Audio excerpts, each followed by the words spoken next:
nuestro primer espacio, vamos a poner esto en manos del Señor para que sea Él nuestro guía en este proyecto.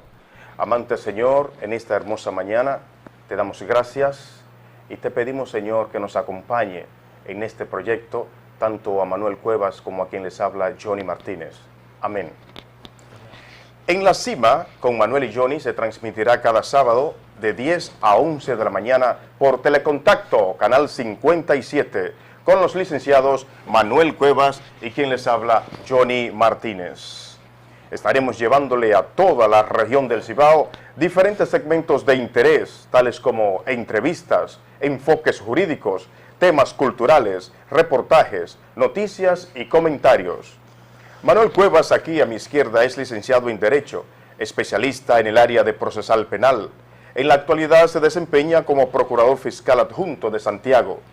Ha hecho estudios superiores en la Universidad Panteón Assas de París II. Cursó también estudios de locución en la Escuela de Cipri-Mar.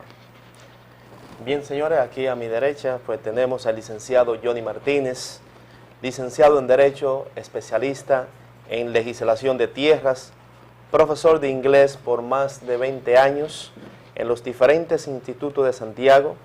En la actualidad funge como facilitador en la Universidad Abierta para Adultos UAPA y también en el programa de inglés por inmersión del Estado, entre otros. Nuestros objetivos son los siguientes, los objetivos del programa En la Cima con Manuel y Johnny. Primero, promover el diálogo intercultural. Segundo, informar a los amables televidentes de manera objetiva, clara y siempre respetando la opinión de nuestro público. Y como objetivo número 3 tenemos orientar a los ciudadanos que tienen deseo de superación a gestionar becas, media becas u otras facilidades, ya que el fin nuestro es el desarrollo pleno del ser humano. Entiéndase en las áreas de educación y cursos técnicos. Bien, pasamos de inmediato a nuestro segmento de entrevista, que para hoy tenemos un plato fuerte. ¿A quién tenemos hoy? Al doctor Julián Cerulle Ramírez.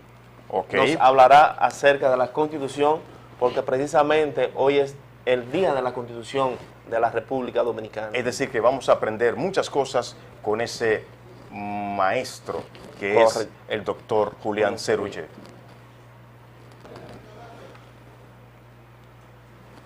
Señores y señores, como bien les decía, hoy es el Día de la Constitución de la República, la cual fue votada precisamente en un día como hoy en San Cristóbal por académicos de larga data, y que verdad que la Constitución es el símbolo de cada país.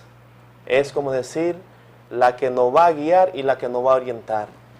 Se dice siempre que la Constitución es la carta magna o la sustantiva, o sea, que es la ley por excelencia, o sea, es la ley de ley. Entonces vamos a darle paso al doctor Cerulle para que sea él quien nos ilustre en esta hermosa mañana. Muy bien, con el día de hoy nos honra con su presencia el distinguido y destacado abogado Julián Cerulle, quien nos hablará acerca de la Constitución, ya que hoy celebramos el Día de la Constitución. Buenos días, doctor. Bueno, Manuel, es un placer de estar con usted y con Johnny. Un placer. Gracias. Estoy con un abogado que está en el Ministerio Público y con un abogado de ejercicio en asuntos de tierra. Así mismo es. Y lo Gracias. primero es que Manuel nos regaló su libro, Incidentes en el Código Procesal Penal Dominicano y Aplicación General. Pudimos darle una ojeada en lo que estuvimos esperando. Por el índice y por el contenido, les recomendamos a los abogados consultarlo y tenerlo en su biblioteca. Es una joya. Sin yo ser penalista ni haber estudiado, ahí me encontré con muchas respuestas que ya andaban en mi mente a través de los casos incidentales que Manuel presenta en esta obra. Para nosotros es un honor compartir con ustedes dos jóvenes valores que buscan mañana engrandecer la dignidad de la profesión del derecho. Gracias, Julián. Siéntanse orgullosos en ser abogado y en ser funcionario del Ministerio Público como parte inherente del Poder Judicial. Estoy a su disposición para este diálogo. Muchísimas gracias. Julián, ¿dónde se redactó la primera Constitución y qué importancia tiene la Constitución en un Estado? Fíjate, si buscamos la palabra Constitución como tal, como figura del derecho constitucional, estaríamos hablando de la Constitución en los Estados Unidos. Estaríamos diciendo que para el 1789. Hasta esa fecha no podíamos hablar de una Constitución debidamente definida con el concepto que viene de protección del Estado.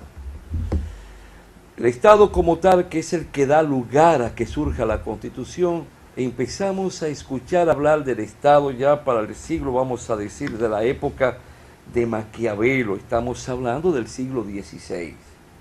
Maquiavelo fue el primero que hizo uso de esa palabra. Por ironía de la vida, los griegos, aquellos sabios, hablaron de poli, hablaron de ciudad, pero no hablaron de Estado. Entonces mucha gente confunde el Estado y el gobierno y Estado. Y no se dan cuenta que no puede ser así. El gobierno no es más que el administrador, el representante, el que ejecuta decisiones que brotan de un Estado. Pero esas decisiones que brotan de un Estado están enmarcadas en un plano. Asimismo, como para construir una máquina, para construir una casa hay que tener un plano, para también usted orquestar, usted definir, usted poner en marcha el Estado, tiene que contar con un Estado. Cada vez que un gran fabricante alemán o inglés construye una máquina, esa máquina va acompañada de un plano y al comprador se la mandan con el plano para que sepan el diseño, sepan dónde está cada pieza. Eso mismo es la constitución del Estado, ese gran plano, ese macro plano. Es el que te dice a ti qué hacer y cómo hacer, cómo comportarte en la separación de los poderes del Estado.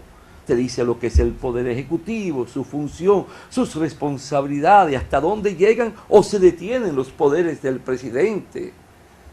O en aquellos países que tenemos, por ejemplo, algo dual, que es una monarquía, que entonces tú tienes el rey que es el jefe del Estado, pero tiene un presidente o un primer ministro que es el jefe del gobierno, que son dos cosas diferentes, como es el caso de Inglaterra, como el caso de España o de Japón, que en vez de llamarse el rey se le llama emperador. Entonces, al mismo tiempo esa constitución te dice en la separación de los poderes que surge con Estados Unidos, ese concepto claro, preciso en la constitución, el alcance y las facultades del poder legislativo como del poder judicial. Entonces, esa constitución que nos viene desde los Estados Unidos tiene una característica, que es una constitución que no ha recibido los efectos de muchas reformas. La de nosotros fue diferente o ha sido diferente, no obstante que tiene una influencia, esa Constitución del 6 de noviembre de 1844 que surge en San Cristóbal. Esa Constitución nuestra no, esa se ha modificado ya más de 38 veces o se ha ido readaptando de lo que podríamos hablar más adelante, pero de ahí es la procedencia de la Constitución y del concepto constitucional como ese gran plano y esa gran figura jurídica. Julián, entonces la Constitución viene siendo como un límite al poder, o sea, que limita cuáles son las funciones tanto del rey o de los gobernantes. Para que no hablemos de la palabra del término límite, vamos a decir la guía. Okay. Es de donde surgen, es la que sirve de plataforma, es la que sirve de elemento de proyección a las leyes adjetivas que deben surgir. La Constitución es la ley sustantiva, es la ley máxima, pero son principios neurálgicos. Te dice, por ejemplo, el principio del derecho de los ciudadanos, de los derechos humanos en el carácter individual, el derecho a nacer, el derecho a la educación, el derecho a asociarte, el derecho a la huelga, el derecho a contar con un régimen de seguridad social, pero cada uno, el derecho al tránsito, al libre tránsito, pero cada uno de esos derechos encuentra como soporte una ley adjetiva que viene a ampliar el principio, la normativa que ya te traza la Constitución de la República. Tú no puedes violar ese principio, ni puedes provocar el nacimiento de una ley para ampliar lo que pueda rozar en lo más mínimo con la esencia y el espíritu de ella. Eso sí. Julián, entonces, ¿cuáles serían los mecanismos para modificar la Constitución? Fíjate, la República Dominicana, con la nueva Constitución que se dio ahora, tiene mecanismos como podría ser el referéndum. Tú podrías someterle al pueblo, que el pueblo opine. Tú puedes también buscar la participación de un porcentaje determinado en el Congreso de la Nación. Tú puedes buscar también un porcentaje de firmas que motive de la ciudadanía, como es el caso de Venezuela, que para mí no fue más que una copia en gran medida de la nueva Constitución venezolana que nació con el mandato de Hugo Chávez, donde el referendo también te permite cuestionar, ponderar el accionar de los funcionarios. Es decir, hay determinados mecanismos que la misma Constitución hoy en día te presenta. Oye, ¿cómo usted ve, cómo ha sido la aceptación de la Constitución hacia el ciudadano o hacia los ciudadanos? Yo te podría decir, por no decir nula, muy tímida, porque el pueblo no la conoce. Al pueblo no le hablan. Al pueblo no se le dice el contenido, ni se provocan debates, ni mesas redondas. Lo están haciendo ustedes, pero tal vez lo hacen ahora para el 6 de noviembre, pero eso es muy aislado. No, la Constitución debe ser un librito pequeño que como lo vi en Europa, lo he visto en América Latina, en Argentina, Chile, ahora Venezuela, veo cada rato que Chávez saca su constitución, la toma como su herramienta, buena o mala, pero la toma. Le dice, no, está aquí, porque es una pieza muy fundamental que debe ser empezada a conocer desde la escuela primaria. Yo diría que desde el tercer grado de la primaria ya se debe empezar a hablar de la Constitución y de los derechos y de las figuras. Asimismo, como tú debes enseñar al estudiante desde la primaria a lo que es la enseñanza técnica, conocer el serrucho, el cepillo, para el ebanista, el pico, la azada, ser tornero, ser mecánico, electromecánico, que debe de ir conjugado con la enseñanza clásica. Tú debes también ir conociendo la Constitución, porque eso es lo que te va a hacer un ciudadano de respeto y va a aprender a tener el concepto del principio del imperio de la ley. Y en la medida en que tú concientizas a un pueblo sobre el valor de la Constitución, le está enseñando que nadie puede estar por encima de la ley. Es más, hay un principio que yo cito mucho cuando hablo del principio del imperio de la ley. Y es un concepto que no es mío, es un concepto que quien primero lo expresó fue Lenin, el fundador de lo que fue el Estado con la enseñanza clásica. Tú debes también ir conociendo la Constitución, porque eso es lo que te va a hacer un ciudadano de respeto y va a aprender a tener el concepto del principio del imperio de la ley. Y en la medida en que tú concientizas a un pueblo sobre el valor de la Constitución, le está enseñando que nadie puede estar por encima de la ley. Es más, hay un principio que yo cito mucho cuando hablo del principio del imperio de la ley. Y es un concepto que no es mío, es un concepto que quien primero lo expresó fue Lenin, el fundador de lo que fue el Estado del proletariado soviético. Cuando Lenin le decía a los líderes del proletariado que venían a exigirle que esas leyes, Lenin le decía, bien, pero hasta tanto sean leyes estamos obligados a respetarlas. Ahora, como son malas, nuestro deber es provocar en la Duma, como se le llama al Congreso, se le llamaba, y se le sigue llamando, en sentido general, provocar la modificación de esas leyes malas, pero si las respetamos ahora a las leyes malas, es porque vamos a tener la fuerza moral para exigir el respeto de las leyes revolucionarias. Cuando utilizamos el término revolucionario, nos estamos refiriendo al término de transformar, de cambiar. Oye, otra cosa, se ha debatido mucho de cuál es superior, si la Constitución de la República o los tratados internacionales. Nada puede estar por encima de la Constitución. Todo tratado, para poder ser aprobado por nosotros, tiene que ceñirse a que no violente ni roce en lo más mínimo a los principios constitucionales. Fíjate, una constitución tiene que ser elaborada previendo 200 años después. Una constitución en su esencia no tiende a ser modificada o ser modificada, sino que se va provocando su readaptación a los nuevos tiempos. Veamos la constitución francesa, por ejemplo, del 1946. O veamos una constitución la americana, que tal vez para esa época no se conocían los aviones ni los transatlánticos. ¿Qué han hecho? La fueron readaptando, pero a través de enmiendas también. Han surgido el concepto de nuevos derechos. Surgen enmiendas para darle un valor a los derechos individuales y protección al ciudadano. Pero la Constitución como tal, en su esquema institucional, mantiene casi el mismo organigrama del pasado. Si tú tomas, por ejemplo, la Constitución del 1963 que tuvimos nosotros, y ve la valía de esa Constitución para esa época, donde no teníamos un concepto de desarrollo en la tecnología y donde primaba un 75% de hombres y mujeres que no sabían leer ni escribir. Es más, lo que había era solo un ingeniero industrial y estaba en Colombia, y el presidente tuvo que mandarlo a buscar a Colombia. No había la cantidad de cardiólogos, de ginecólogos que hay hoy en día. Pero esa Constitución fue elaborada con un concepto de dar razón a una revolución burguesa, o que sirviera de plataforma a la revolución burguesa. Cuando hablamos de revolución burguesa es para que surgieran las dos clases sociales bien definidas. Sí. Los llamados burgueses, los dueños del capital, y los proletarios, los dueños solo de su energía.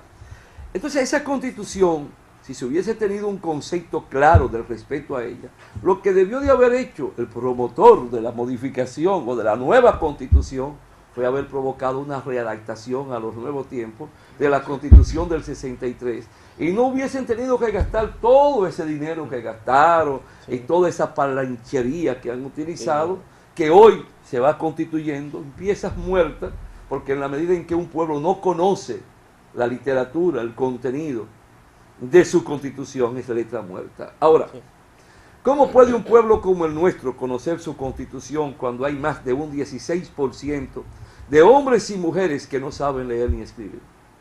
Y no se lo dicen por radio, no le hacen, vamos a señalar, no le presentan por radio o por televisión en un esquema de pequeñas obras teatrales, de diálogo, donde trabajen determinados personajes, dialoguen sobre el artículo primero, sobre los derechos del ciudadano, sobre lo que es el régimen de la seguridad social que te plantea y por qué surge una ley, si esa ley es correcta o no es correcta, ajustado al principio neurálgico de la seguridad social que debe proteger al ser humano desde la cuna hasta la tumba, por ejemplo, o lo que es el derecho al libre tránsito, o lo que es el derecho, hoy en día lo que va a ser el Tribunal Constitucional, cuál va a ser la función de un Tribunal Constitucional que no lo conocía, por ejemplo, la Constitución del 66, y cómo va a operar su alcance, dónde no va a reñir con lo que es los poderes de la Suprema Corte de Justicia, y quiénes pueden llevar por ante el procedimiento de inconstitucionalidad por ante ese tribunal y cómo pueden llevarlo. O sea, si tú a un pueblo que tiene un 16% y hay un 75% de analfabetos funcionales que aunque sepan leer y escribir no saben razonar, ¿cómo bendito tú puedes decir que hay una Constitución activa y dinámica? No, es desconocida en sentido general. Que la haya visto tú, que la haya visto Johnny, que la haya visto Julián Cerulle. Nosotros somos una élite. Nosotros somos en el aspecto académico integrantes del 20% que tiene facilidad en contra de ese 80% que no tiene oportunidades. A veces, cuando la Constitución habla de que todos somos iguales ante ella, a veces como que se vulneran ciertos derechos, como por ejemplo el derecho a la educación. ¿Qué usted cree? ¿Usted cree que realmente el derecho de la educación pues se está llevando como dice la Constitución? En primer lugar, la violan, porque hay una ley orgánica que establece que el Estado tiene que invertir el 4% del presupuesto de la nación a la educación, que yo le encuentro poco todavía, el 4%. En segundo lugar, el Estado, ante su irresponsabilidad como Estado, me estoy refiriendo no a un partido ni a un gobierno, no, el Estado, y por consiguiente arrastra a todos los gobiernos que hemos tenido, en particular del 1966 para acá, y por consiguiente a todos los partidos, que no escapan ninguno de esos partidos que se han encaramado en el poder, siga el color y el nombre que tengan, todos han sido responsables. Te das cuenta que no solo no han invertido lo que manda la ley, sino que se han puesto de espalda, dando lugar a que surja el negocio privado. Los colegios tienen una situación con laboratorios, bibliotecas, que en su mayoría no cuentan en nuestras escuelas públicas, donde van en sentido general los hijos de los pobres, de los campesinos, de los obreros. Entonces están en una posición totalmente de desigualdad. No es lo mismo tú estudiar en un colegio privado que tú pagas 4,000, 10,000, 7,000, 8,000 pesos, que aquel pobre bendito que tiene que ir sin desayunar o estar a expensas que la leche le caiga mal. Y ya hay un temor donde no hay biblioteca, donde no hay campos deportivos, donde no hay un material humano preparado y esculpido para que pueda guiar los pasos desde la primaria hasta la secundaria. No existe esa igualdad. Violación constante. Se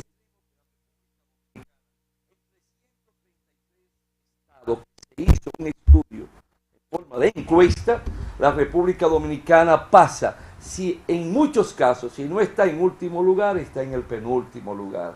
Eso es una vergüenza, esa es una afrenta.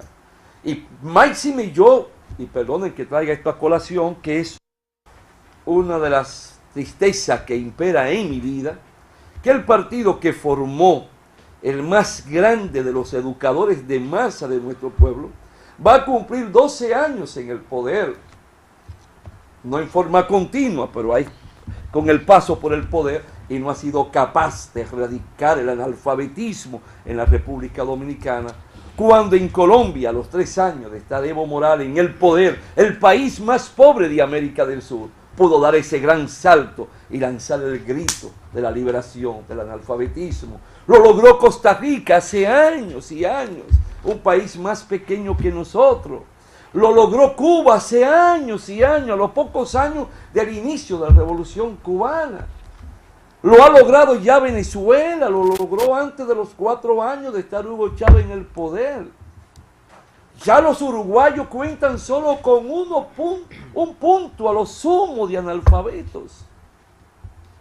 Brasil, con más casi de 290 millones de habitantes, ¿cuántos millones no vivían en la pobreza extrema? Y en 8 años Lula da el salto y saca más de 30 millones de la pobreza extrema y lo coloca en la posición de poder saber leer y escribir. Y nosotros no. Entonces, ¿qué orgullo podemos exhibir? Estamos en un atraso. Estamos 100 años luz de espalda al desarrollo y al avance del conocimiento, de la ciencia y de la tecnología. Julián, ¿qué usted cree que le hace falta a nuestra Constitución para que sea mejor?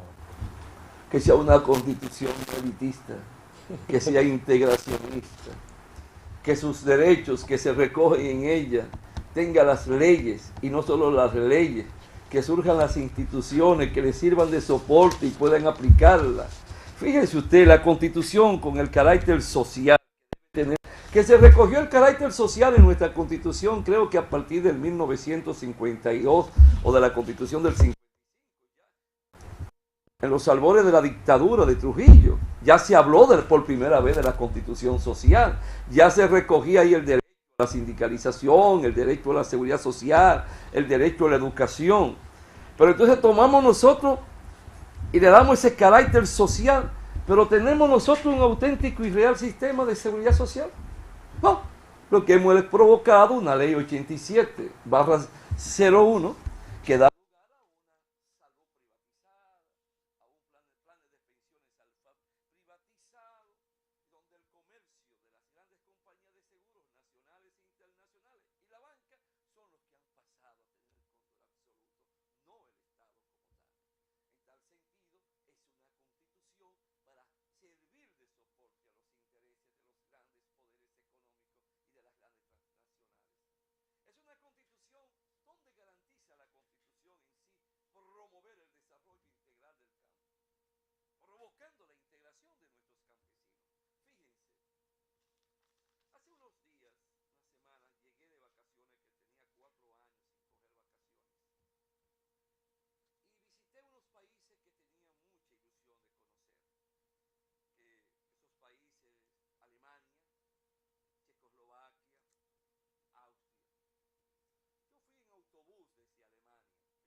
cooperativa, para hacer ellos lo que, por ejemplo, una máquina.